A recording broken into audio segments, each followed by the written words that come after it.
but I guess we won't start with the serenade today. Welcome to 50 Chairs. Excited to have our two guests today, Ryan and Mike from the Veteran Fund. Thank you for joining us. Super excited to kind of share with the world what the Veteran Fund is doing. And, part of the mission of 50 Chairs is to kind of walk through those moments. And I think I had shared a little bit of my dad's story of starting a church. In fact, my family was my mom was just in Puerto Rico at the spot where that church was formed. It was a different hotel. Now it's a Marriott, but that space, which was an empty space that my dad filled with 50 chairs, and really it stayed empty for about 6 months, right? And so there's always that moment as an entrepreneur, I'm sure starting the fund, where it's just like this idea in your head. And then you start to take action, and that action doesn't always equal results right away, right? So excited to kind of share that journey, because every great company, every great fund started with something in your head. It said, hey, something's not right in the world, and I think we need to fix it. And so you start to pull that together. So I would love to know, how did you guys start the Veteran Fund? Well, Gary, first, thanks so much for having us. Really grateful to have this conversation. And I think I can certainly relate to the idea of 50 chairs just kind of sitting there empty for 6 months, both kind of as a startup founder, operator, and then also even kind of starting the Veteran Fund in our minds, to your point. Will the chairs be filled? And I'm grateful to say, fast forward 3 years after Ryan came to me with the idea, we filled more than 50 chairs, a pretty incredible community. But it's a scary thing, but there's an interesting knowing. And I'll hand it over to Ryan, because I think it's really important for him to talk about the genesis and really what he's done for over a decade in building the entire veteran ecosystem, because is literally kind of the 10-year overnight success, right? Ryan's been at this for such a long time. I'm grateful that he even brought the idea to me to help him kind of execute on the vision. But yeah, just want to say incredibly grateful. But there's a part of us that knows what the next step is and has to trust. It's that Indiana Jones, you kind of, you're looking out at that ravine and you just take that step and you realize there's something there to catch you. And I feel very grateful that enough people have supported us along the way to make what was an idea, what was a vision, a reality now. So with that, maybe I'll hand it off to Ryan.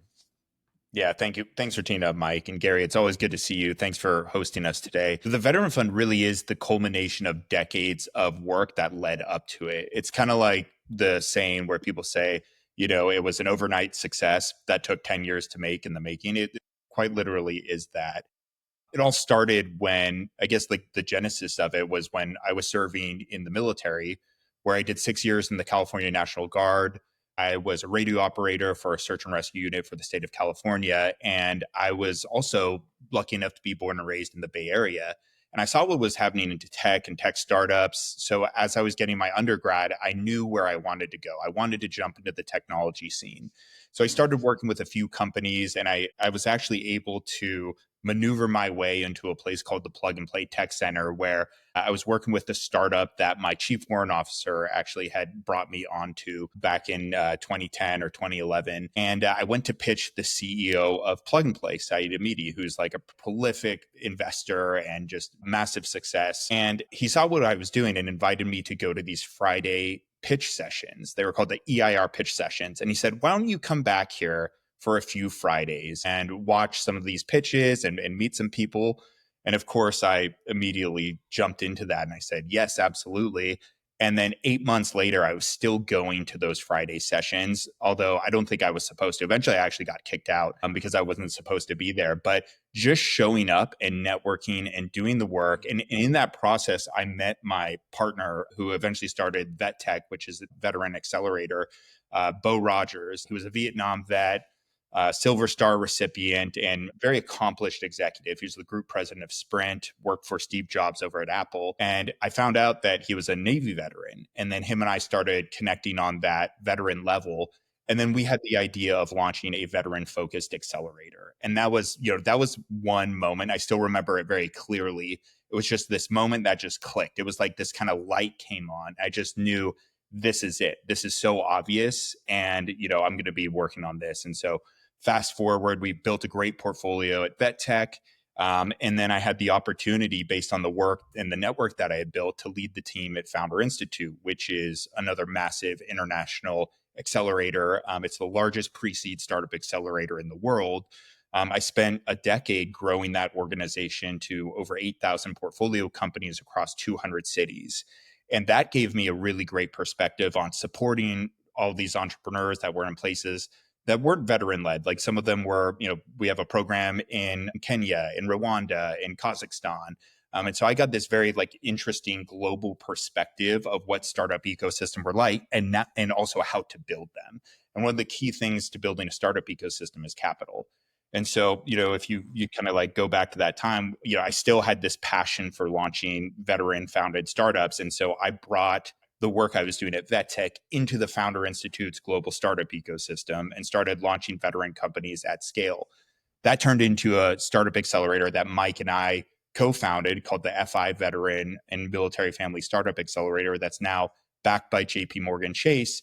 And we put 200 veterans through that program last year. But really, this all came to a head when in 2021, one of our portfolio companies had an exit. It was led by an Air Force veteran named Mike Frazier.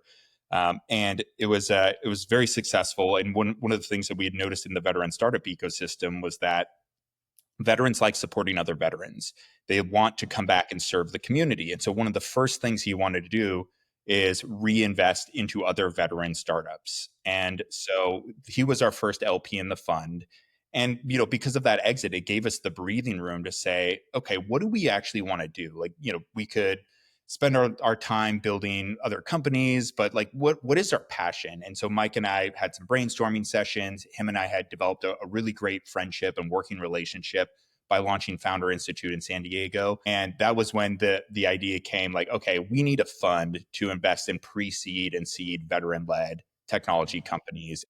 Just like that aha moment. And Mike, I won't speak for you, but when I came to you with the idea, it was just that same light came on. It was okay, let's go.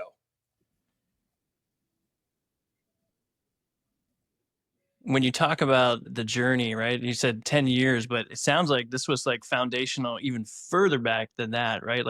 There's that famous saying from Steve Jobs, you can't see the dots, looking forward. Obviously we can connect them now. What were those moments for you where you were did you feel like you were on that journey? Looking back now, you can say, yeah, I can absolutely see how I got here. But did it feel like that when you were, exiting the military and going into entrepreneurship? And that it just seems like such a different world. Yeah, I'll take this one because I think if you look at my path, it is absolutely relevant to that Steve Jobs quote, which I love, by the way, Gary. You can only connect the dots looking back. And for those that haven't seen that famous Stanford commencement address, what he's referring to is he knew he was going to be leaving college, and so he decided, what do I actually want to take? What am I interested in? And he took a calligraphy class, right? And that calligraphy class, even though it was just a passion and interest of his, ended up obviously leading to the beautiful typography and the sans serif font that now is very famous for Apple and everything. And that wouldn't exist had he not taken that class. And so I look back on, the last several decades for me. And I joined the military right out of high school. I spent 5 years on active duty as a Marine. And people often ask me, they look at me as an investor, as a VC now, and they say, why did you even join the military in the first place? For me, 9/11 hit very close to home. I think many of us remember exactly where we were when we found out. And, I grew up in the Bay Area as well. My oldest sister went to Stanford. My little brother ended up going to Berkeley, getting his master's there. Worked at Palantir and OpenAI. And so we have these deep roots as a family in the Bay Area. And yet I took this very unconventional path of joining the military. And not only because I felt like it was my duty to serve this country, as being a first generation immigrant, I also saw the opportunities that this country provided for my family. I saw in one generation what they were able to create, my parents for themselves, for our family. And I really wanted to protect that way of life. I also personally wanted to challenge myself and see what I was capable of. And so I thought, what's the hardest thing I could possibly do? Well, let me join the Marines. I didn't know much about it other than it's the hardest thing I could do. And, from the Marines, then doing my undergrad, then becoming a startup founder and realizing that entrepreneurship really is what makes this country special. It really is. It's this, we celebrate entrepreneurship. We celebrate innovation. We celebrate, just like you started this conversation, of taking an idea, just like your father had for a church, and turning it into something real. And this is really the only country where like you can fail at that, and then everyone kind of celebrates, dust yourself off, get back up and do it again. And then, and keep doing it over and over. And so I found, through that journey, I had a health and wellness company that I started and sold. That was a brick and mortar company. And then I got into the social impact space, and then, ended up joining a venture backed startup and helping another company go public. And I look back on that kind of entrepreneurial career, and it is very, it's not a clear straight line. In fact, it's kind of jumping from dot to dot, but I see how every one of those experiences brought a skill set to what we're doing at the fund now. And I think that's what makes this fund unique, right? Ryan shared his really kind of incredible background and how long he's been at this. I think all of us, and we have two other incredible partners, by the way, that aren't here today, Justin and Lisa, same exact thing. They have these really unique backgrounds. If you don't mind, just real quick, like Lisa, as an example, built a giant real estate portfolio. She sold her last company to Sprinkles, and then she won Miss The Nevada. cupcakes? The cupcake Yeah, yeah, company. yeah. Okay. She among many other things, she created an alcohol infused cupcake company. She lives in Las Vegas, so that makes Yeah. sense. And sold that company to Sprinkles called Sin City Cupcakes. And then, I mean, imagine this. She wins Miss Nevada and uses that as a platform to run for Congress and sets a fundraising record for the state. And then, YPO and so you look at, I think, all four of us, and that's kind of the magic of the Veteran Fund. And you wouldn't think, wait, they run a VC firm, and yet here we are with like a really successful firm that's still like very much, getting up and going. But I think it comes down to us having very different experiences and careers that brought us all together, but ultimately at the end of the day, being very aligned on our core mission. And I remember the four of us sitting down the first time in San Diego together and having this conversation of what do we care about most? And we came up with this tagline, Gary, of advancing America through venture capital. And it was such a resounding yes, right? When Ryan first brought it to me, when I brought it to Justin, when Justin brought it to Lisa, it was this resounding yes. This is what we want to spend the next 2, 3, 4 decades of our lives doing. So yeah, very grateful. So, as an entrepreneur on both sides of this, right? I think, when you're pitching you're pitching to a VC fund, let's say, I get to pitch my idea to you. I think one of the things that entrepreneurs miss a lot is that, and I wish more VC funds would actually share their story, because what a great way to understand the ethos of not only the VC fund, but the people behind it.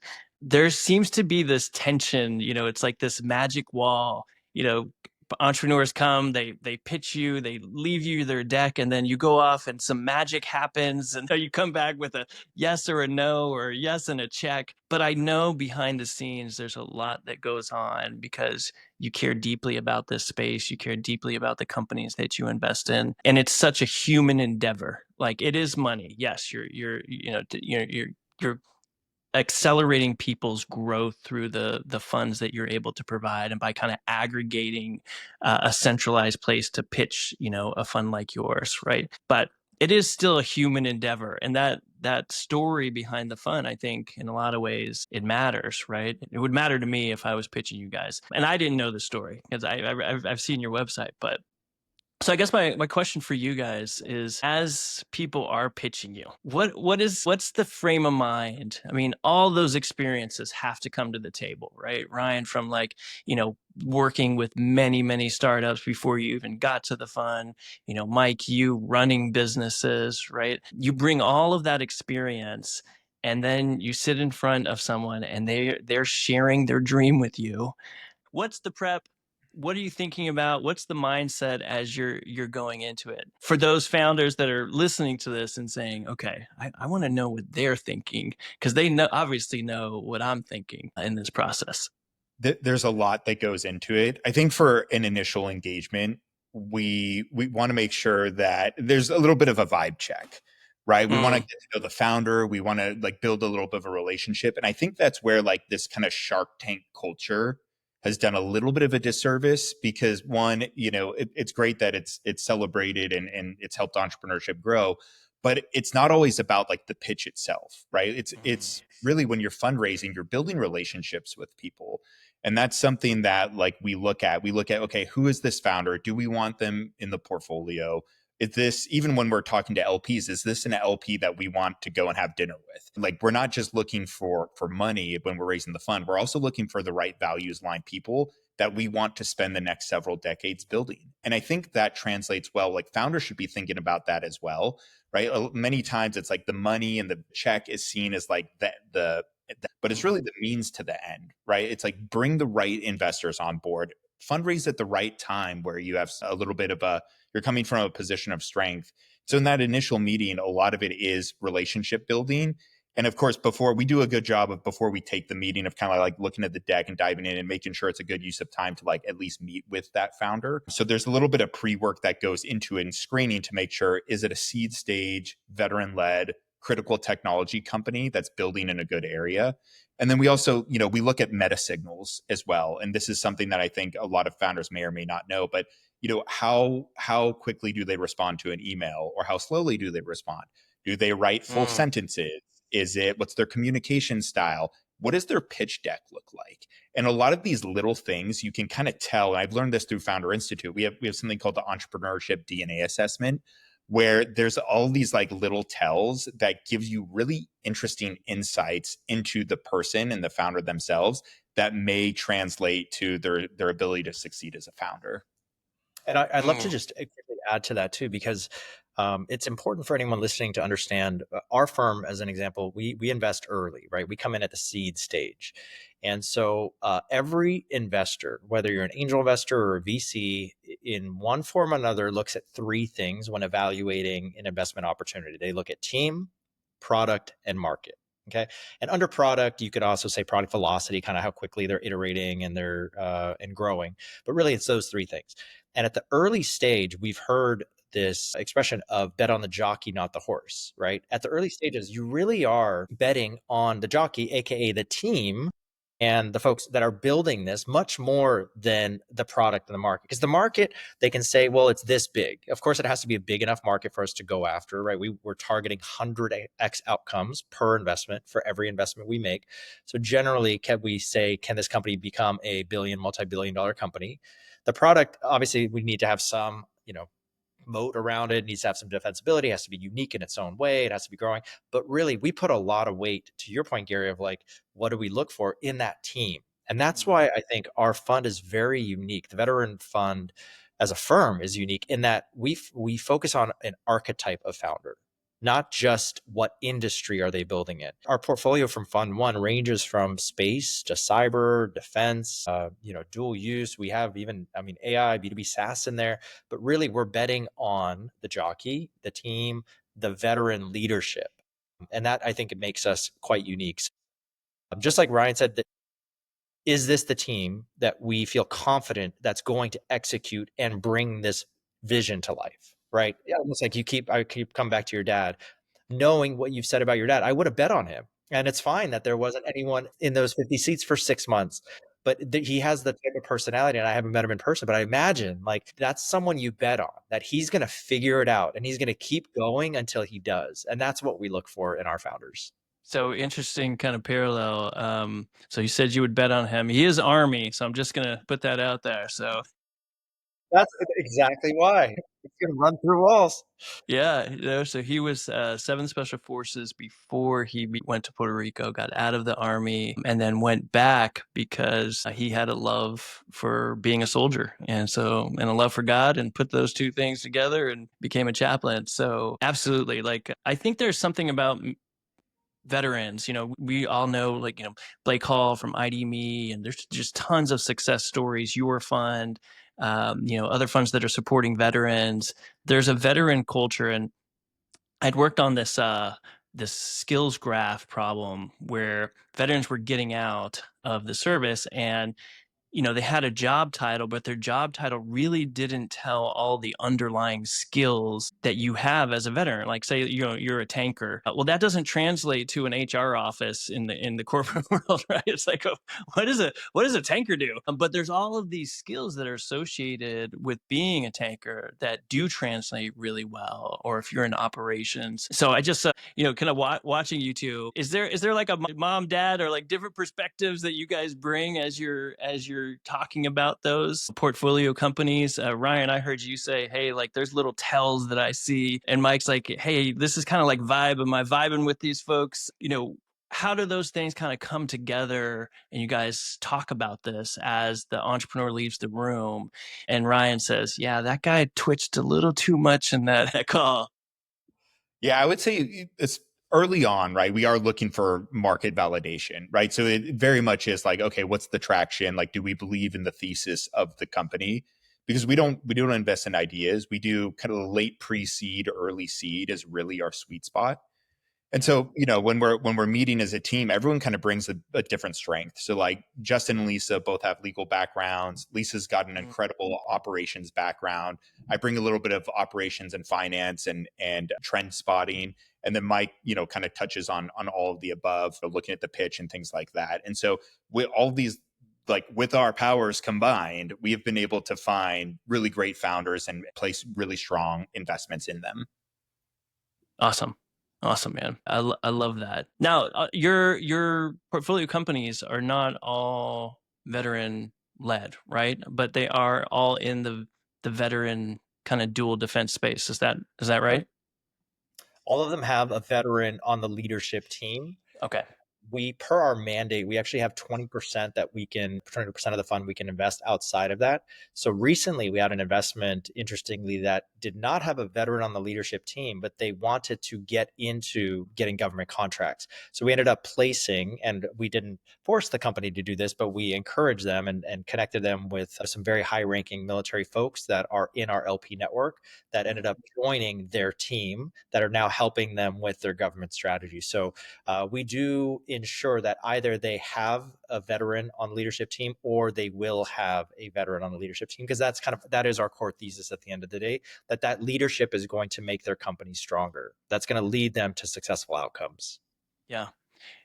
So I was the previous podcast we did was with Tucker Hamilton. I believe he's someone that you guys are familiar with. One of the reasons he decided to stay on with MIT was because he was saying that he saw some really scary things happening, particularly around AI and the military's readiness for the things that are coming with AI. Are you seeing that as you're working with these portfolio companies, that they are working on kind of bridging that gap between what we kind of know is happening in the broader market with AI and what defense needs to do to kind of shore up those either weaknesses or just kind of build faster? Are you guys seeing that in the market? Are you seeing that in your pitches?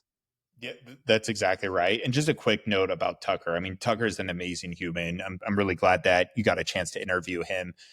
What he did when he stayed on with MIT in the military, that sense of service, like he saw that there was a fight coming and he didn't want to leave. He knew he had this sense of service and responsibility. And I would even go as far as saying virtue, to want to stick it out, actually do the right thing and make sure that we were in a good place.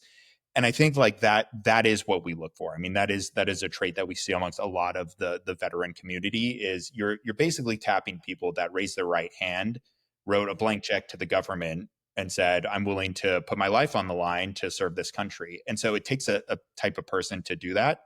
And so that's the leadership pool that we're pulling from. And we think that translates well to startups. To answer your question about like frontier AI and some of the things, what we found works really well is usually the veteran will have that very deep domain expertise, or they'll be a really good executive and have someone that's very technical on the team. So they do have these like very unique problem insights. And some of that does stem from the military. A great example would be Firestorm. I mean, Chad McCoy's one of the partners and co-founders at Firestorm. He was air special operations. He was, on a lot of different missions that movies have been made about. And he had this experience in the military where he needed a certain technology that was not being developed. And so Firestorm, they're doing advanced manufacturing of 3D printed drones and of 3D printed parts in these, what's called an XL. It's a shipping container size manufacturing facility using 3D printers to print parts at the edge. And so you can imagine taking these like Connex boxes and dropping them off on an island in the Pacific.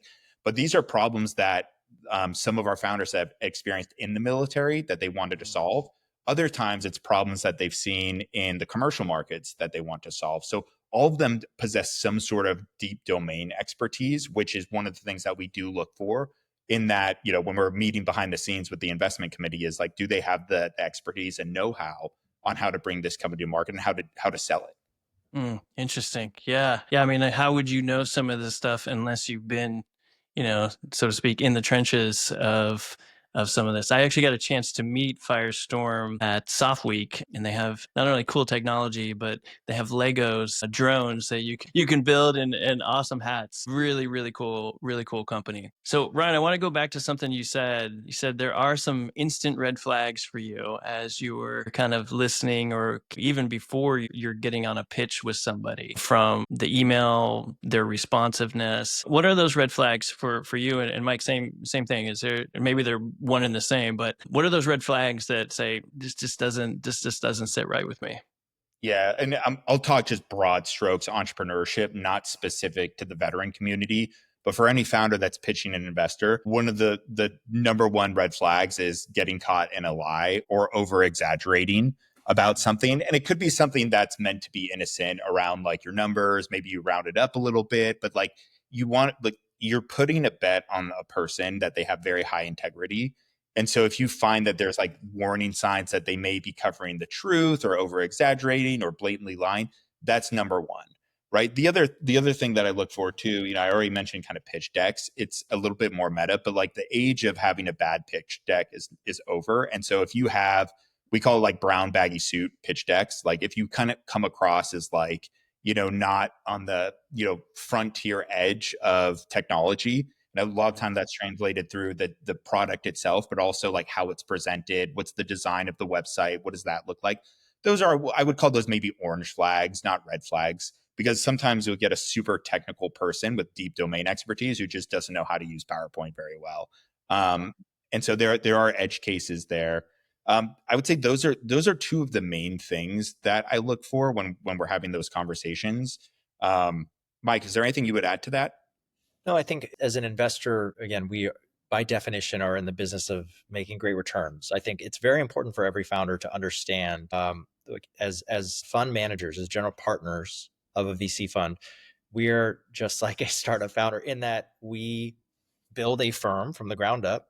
Gary, just like you said, it was an idea. It now becomes real. And we go out and raise capital just like them, right? Yeah, we put our own money into the fund. We have what's called the GP commit. So we're personally invested in this, but also we're going out and raising capital from, again, Ryan's brought up LPs. For those of you that aren't familiar, LPs are limited partners. Those are investors in funds like ours. And so I think it's important for founders to understand that we're kind of going through that same journey. So like empathizing with that, understanding that we're fiduciaries, and we can get sued if we make bad investment decisions. If an investor, one of our LPs, looks and says, I don't agree with why you made this decision, it was irresponsible. And these things happen, right? When the whole FTX fiasco came to light, there were very reputable firms being sued by their LPs. Why did you make this investment decision?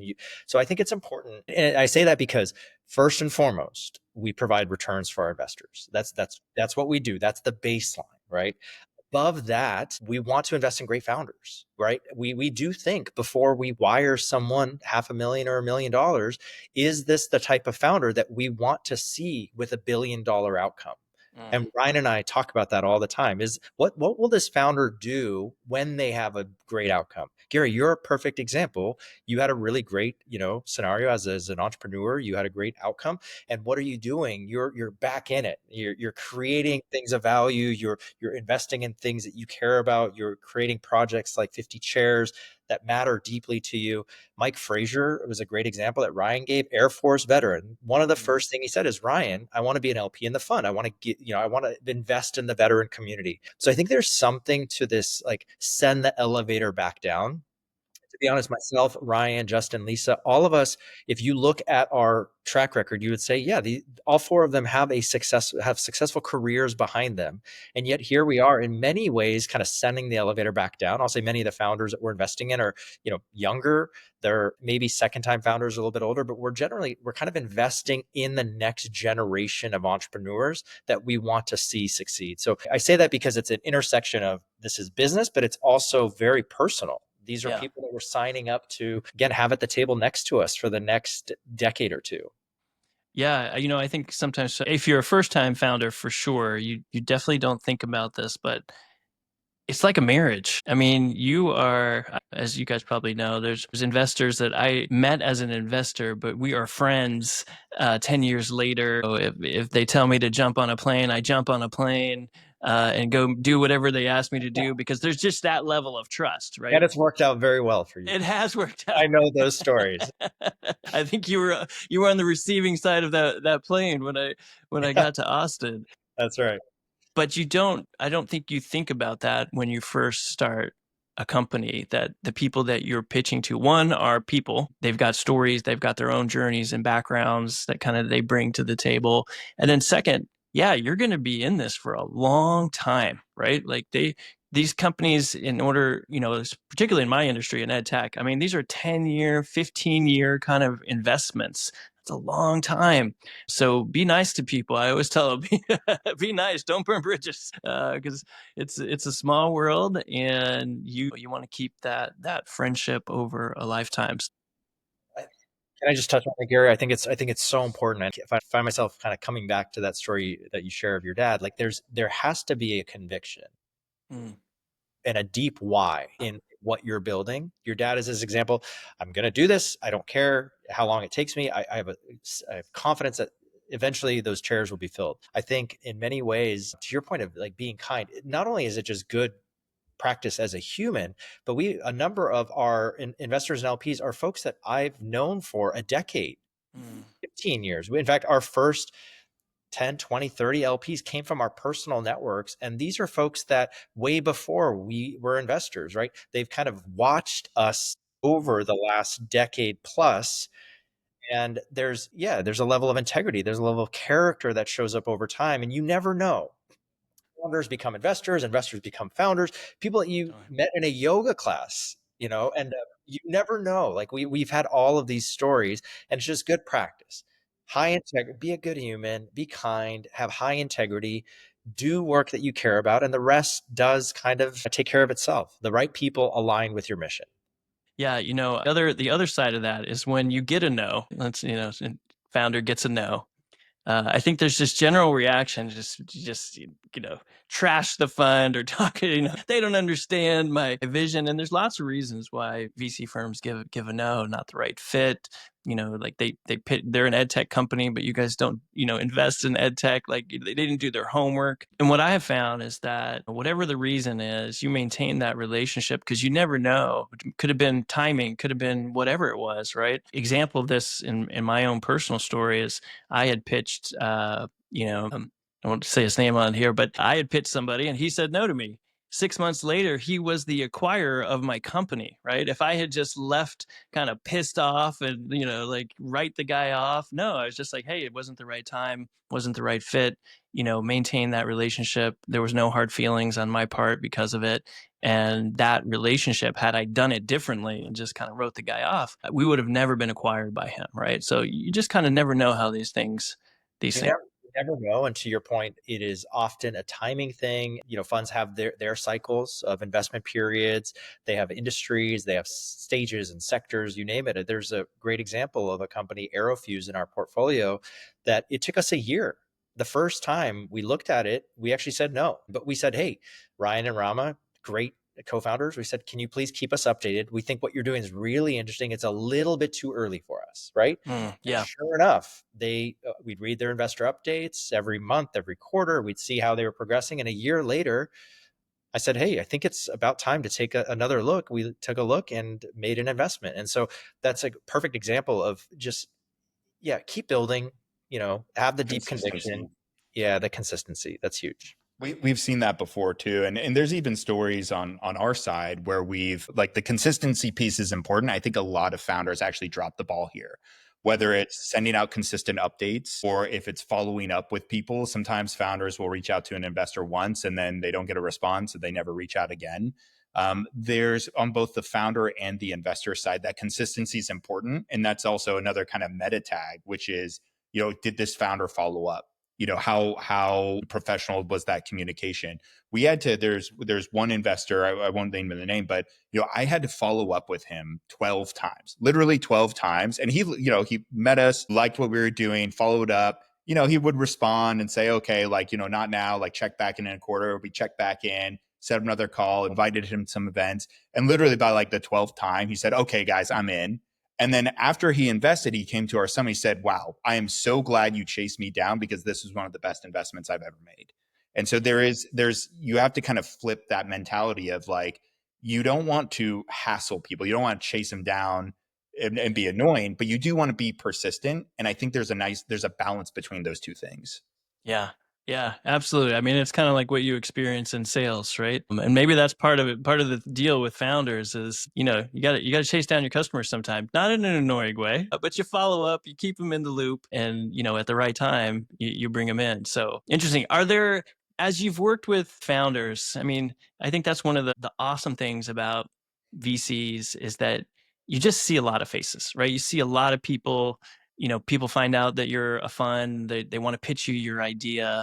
And so you've seen the good and you've seen the bad. Is there something that kind of over indexes in the people that you've seen that like, yeah, I see that trait. And every time I see that trait, that to me is not a red flag, but like, hey, this is like impulse. We should get into this deal because I've seen this trait 1,000 times. And when I see it, it means success. What does that look like for you?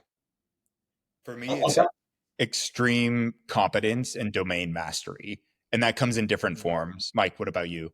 I was going to say it's interesting. It's hard to describe. There's a lot of intangible qualities where we'll be on a call and we're back channeling. Every investor is always back channeling when they're having a conversation. And I remember there were a number of companies where the first time we're meeting the founder, Ryan and I are texting each other behind the scenes and trying not to sound really excited, but saying, we have to do this deal. And sometimes it's just the founder has such an understanding of the problem and the solution, and they've been at they just get it. And other times, like they built such a unique product and we feel like they are the founder and the team to execute on this. But it's interesting because venture is one of those things you don't know if you're good at it for a very long time, right? The example I've heard is it's like playing a basketball game and you just shoot a bunch of threes, then you kind of turn around and you come back 5, 7, 10 years later and see if those shots went in. You have Earth signals along the way if they raise subsequent rounds and everything. And we like to think that we're good, but as of right now, right, you don't really know. So far, all signals are pointing to yes. But I say that they're tangible qualities. It's hard to describe exactly what it is other than you talk to someone and you just know. Kind of gut feeling. Yeah. And I think that you refine that over time. I know, like, as I had an angel portfolio before we started the firm. Ryan, had a very, very large personal portfolio as well. And I feel like we've also really refined our personal and our firm's investment thesis with every single company we talk to. I think that's just a function of anything you do for a long time. And the more reps you have at anything, the better you get at it. I mean, for the context is we looked at over 5,000 companies to make the 24 investments we did. Granted, that's not like us going through 5,000 pitch decks. We have systems in place and we have really kind of a great procedure for all of this. But we look at a lot of companies. And at a certain point, to your point, Gary, there's a pattern recognition that happens, right? Oh, this is the type of company we're looking for. This is the type of solution in this market we're looking for. And you end up kind of triangulating on what you ultimately think will be successful. Yeah, I asked one of my friends who is an investor, what are the 3 things? And the one I remember, he said, do they like you? and I asked him later, like, what do you mean by that? Like, not everybody's likable. Not every founder's likable. He's like, no, we gotta like to work with you. And he's like, don't underestimate that when you're pitching, because to your point earlier, you're viewing this as like, hey, we're going to be working with this founder for the next 10 years. We better like him or her in that process, right? So, not that you have to make yourself likable, right? I don't think that was what he was saying, but there is a trait to likability, right? Are you it's got to be authentic. Absolutely, man. Yeah. Yeah. Are you coachable? Are you listening? Do you actively engage? Do you honestly care? All those things kind of come to the table when you say, you're likable.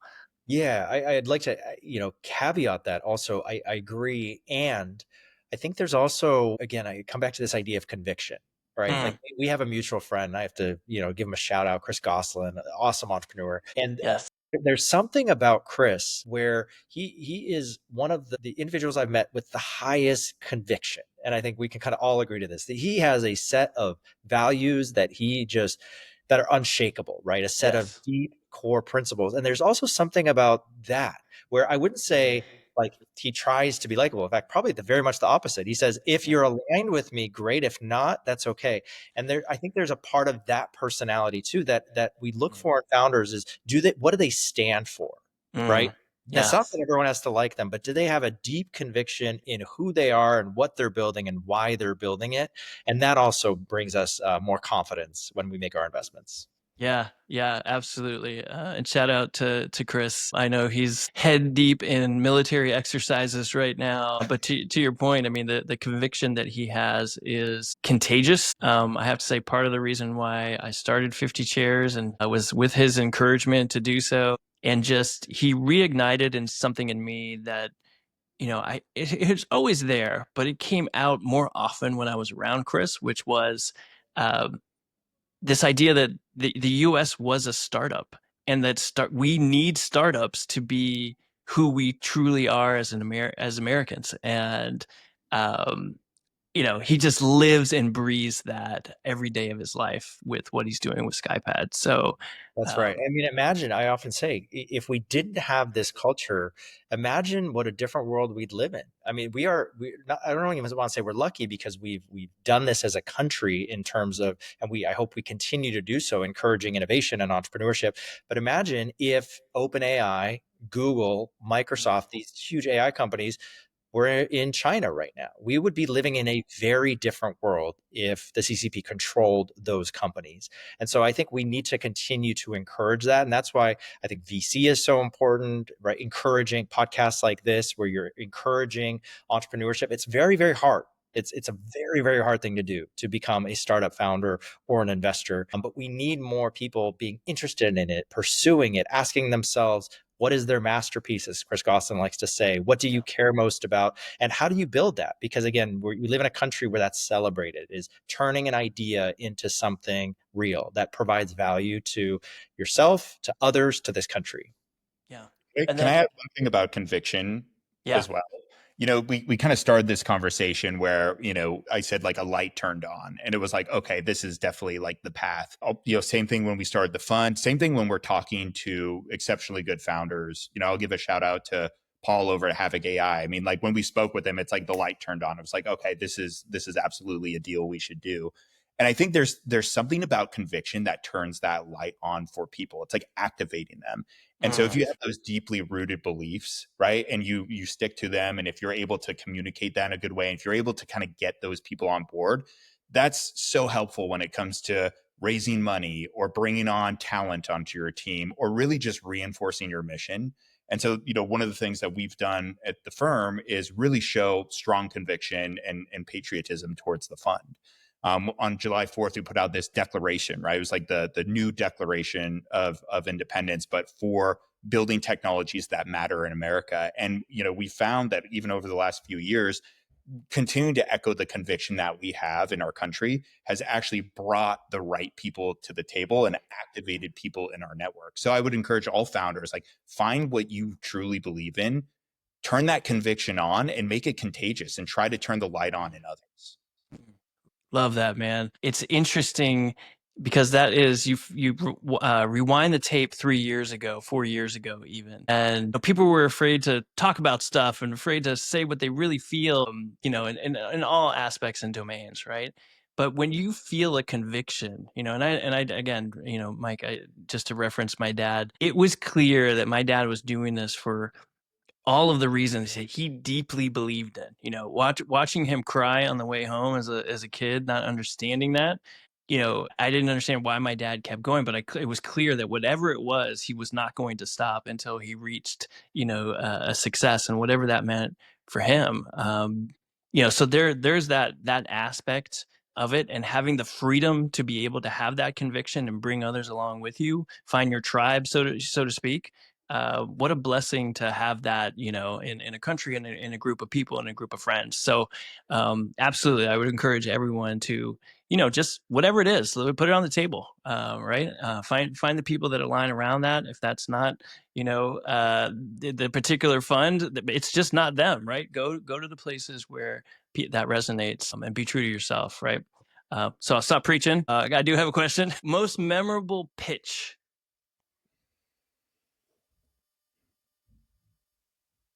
There's been some really good pitches that we've seen. I think like I just mentioned him, but like Havoc AI for me was a really memorable pitch because Paul he was actually an immigrant from Taiwan and just incredible background, and he kind of shared like a little bit. And Mike, you being a first generation immigrant, I mean, you two kind of shared a little bit of that with each other on our first call. And the reason why he was building Havoc AI was deeply rooted in his love for the country and wanting to give back. I mean, he point blank said that if it wasn't for the Marines that came and saved us, like I would not be here today. And so he's dedicated his life to giving back to this country. And it was just like his conviction, it sparked a light in us. And we knew that, okay, we have to do the deal. And of course, DD and, we did our job to like screen it and make sure everything was good. But yeah, it was just one of those aha moments where we said, okay, like this is great. And they're about to go out and raise a very large round. Yeah, for me, it's interesting because it's a pitch combined with a moment, and that is a company. Again, shout out to Chris Gosselin. He introduced us to Chris Stott from Lone Star Lunar, and they came to us with the mission to put data centers on the moon. And when you first hear that, okay, this is crazy. And then you hear the pitch and you understand a bit about their technology and their background. You realize, oh wow, these guys are actually going to do it. And so, fast forward to February of 2024, and they do their first mission to the moon, and they successfully get their equipment up to the moon. And to think, I grew up a space nerd as a kid. I mean, like I still am very much. Like I'll go to space in my lifetime. And so anything space related, I'm a nerd for. And then February of this year, their second mission to the moon on the Intuitive Machines lunar lander, and we get invited to Cape Canaveral. And for me to go with Ryan and a bunch of other LPs and co-investors, and to go see the SpaceX launch of Falcon 9, and to be in Cape Canaveral and see this rocket launch and see that this thing that we played a very, very small part in, but we still we invested in this company, and it's going up there in a very, very small part because of us. And to know that something that we invested in is now on the moon. Like to me, this is this full circle moment of talk about idea to, getting across the line, putting a check in, supporting the company in the best ways we could, to now something being up there. And I'm not kidding that every single time I look at the moon, it has not failed me yet. Years later, I go, we played a small part in putting something on the moon. That's crazy. That is crazy, man. So that's super memorable to me. Yeah, and what a great founder Chris Stott is. Talking about conviction. When you talk to that guy, it is very clear, one, that he has deep domain expertise, and two, that he has a conviction for what they're doing for all kinds of reasons, right? And his wife, obviously, being an astronaut, has lived out that story. So I think it's crazy to think that Elon is so controversial now, but he says you gotta do things that inspire you. You just can't wake up every morning and do just the trudge of life. And projects like that, like Lone Star Lunar, they inspire you. They inspire other people. I think about my daughter who's 6 years old. And I told her about the lunar mission, right? And I feel like we've lost that. Like I don't remember talking to my 17-year-old about these kinds of things because I wasn't either aware of them or wasn't going on. But we have to give back to that younger generation and say, hey, there's really cool things you could do in the world, and you're in one of the best places to do it. You got all the opportunities that you could ever want. And that's exactly why we put the Imagine Dragons song "Children of the Sky" onto that lunar data center as the first song broadcast from the moon. So Wow. like a quick backstory there, like I also have a daughter who's 7 years old. We're on a walk, we're on a night walk, and she looks up at the moon and she's like, Dad, are we ever going to go to the moon together? And I was just like, I kind of brought a little tear to my eye. I was like, this is the cutest thing in the world. I was like, yeah, honey, we are. And then later that night, I was thinking about Lone Star, and we had already invested. And he was like, hey, guys, if you take a picture of your family or of your LPs, we can send it up to the moon. And so, of course, we did that. And then I was thinking, well, if you can send a picture to the moon, what about sending a song to the moon? And then what's the first song going to be on the moon? And so the next day, I kind of like asked my daughter, I was like, hey, like, what should the first song on the moon be? And she was a big Imagine Dragons fan at the time and still is. And she said that they had literally just came out with this new song called Children of the Sky. And when you listen to it, it's like, this is like the lunar song that's going to be the first song on the moon. And so I reached out to Chris and I just said, hey, can we do this? And he said, sure. And sure enough, we found our way to meet with the Imagine Dragons manager. And of course, when you go to them and you say, do you want to be the first song broadcast from the moon? It's a resounding hell yes. And so we collaborated with them. And then they brought in the Starfield team. Starfield's this like major video game producer that actually integrated the Lone Star data center into their game. And so they all attended the launch, and it was this big resounding success. And so, it's just like, to Mike's point, it's incredible to see, like, to even just fathom that you have this little tiny footprint of something that you were able to do that's now on the moon. Yeah. Wow. And a part of history, right? Yeah. And so, like, going full circle, what you're saying, like, that's how we inspire the next generation, right? That's why STEM and all of these other areas are so important. That's why we love investing in technology startups, because it is the future. So how do we get those kids really excited about the future instead of scared thinking that the world's going to end? Yeah. Yeah. It is interesting. I don't know if we should go there in this particular podcast, but the AI is changing things so quickly. And I was sharing with Mike in a call that we had, a project that I'm working on around skills and translating those skills that kids have, right? Because a lot of assessment is based on grades, right? All of it's based on grades. How well did you do? But that doesn't really surface like the skills that kids have. There are lots of people that were okay at math. In fact, Tucker Hamilton was telling me he was an okay math student, which is interesting given his background in AI, being a F-5 fighter pilot. And it wasn't until he found that, in fact, if you listen to his story, he wanted to be an astronaut. But because he found that conviction, that love in his life, he was like, I have to be good at math in order to be an astronaut. And that's why he just got good at it, right? Because he had a goal, he had a vision in mind, he had something bigger than himself that he was trying to achieve, and he knew that the way to get there was I had to be good at math, right? So he made himself good at it because of that. So I think there's a lot to this inspiration. This is part of the reason why I want to do these kinds of podcasts and have folks on here like you and Mike, so that those stories are told, they're captured, and then we pass them on to the next generation. Not that my 6-year-old is going to be listening to this, but my 24-year-old is, and her husband is. So just excited for all that. There was no point to any of that, just other than to say, I think that it's super important to inspire and tell stories and have a platform to be able to do that, right? If not, it won't get captured, it won't get told, and these stories will just kind of like, they'll die with us, and that would be such a shame. All right, in our kind of last couple minutes together, founders, as they go through this process with you, what are the things that they should make sure that they cover with you? What are the most interesting parts of the pitch for you? And like, what's the length of time? Let's say you got 30 minutes together. Story, how we make money, where's that balance in those 30 minutes, and kind of balance, making sure that they capture all the things kind of that you expect to see, but also, I feel like sometimes people spend a lot of time on the story and not enough on the guts of the business. Some people spend all this time explaining how the tech works, but they don't get to the story, so they don't connect with you.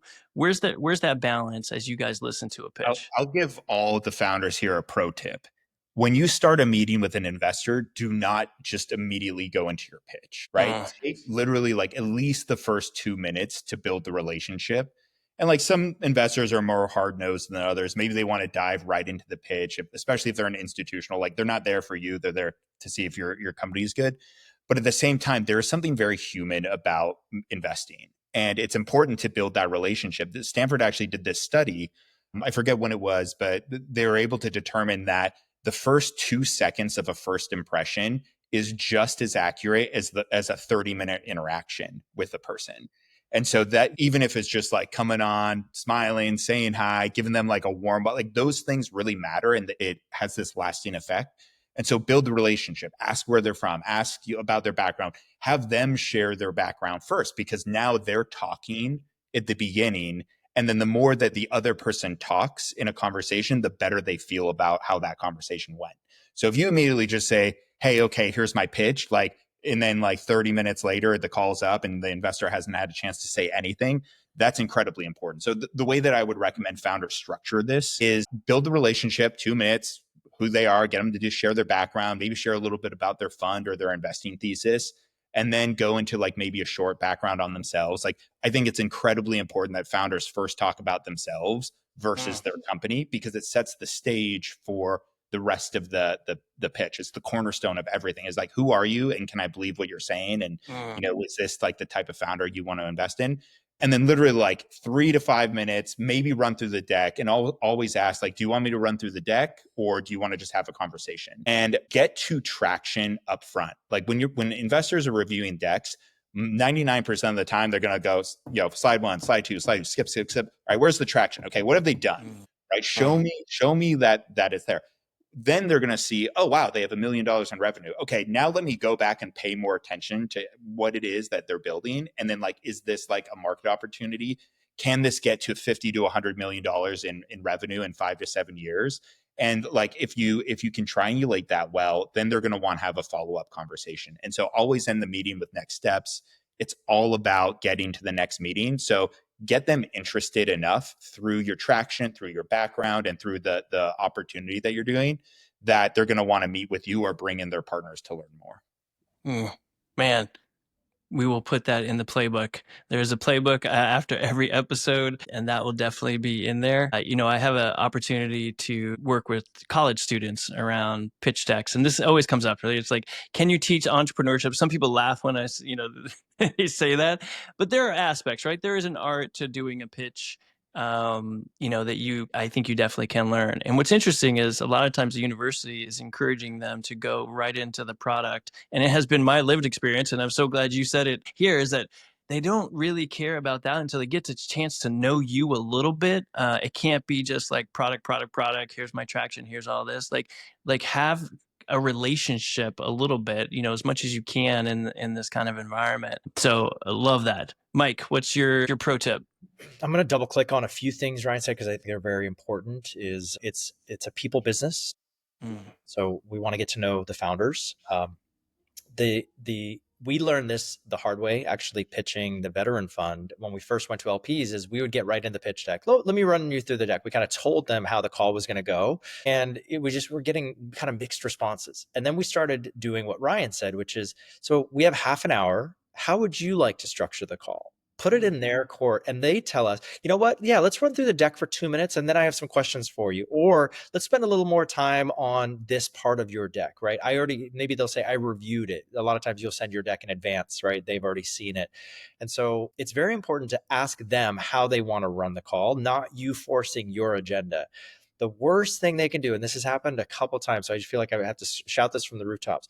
I do 20-minute intro calls, okay? Always 20 minutes. And 18 minutes, 19 minutes, they're talking at me the entire time. And then I have to interrupt them at minute 19 and say, hey, time's almost up. I'm sorry, there's no time to ask any questions.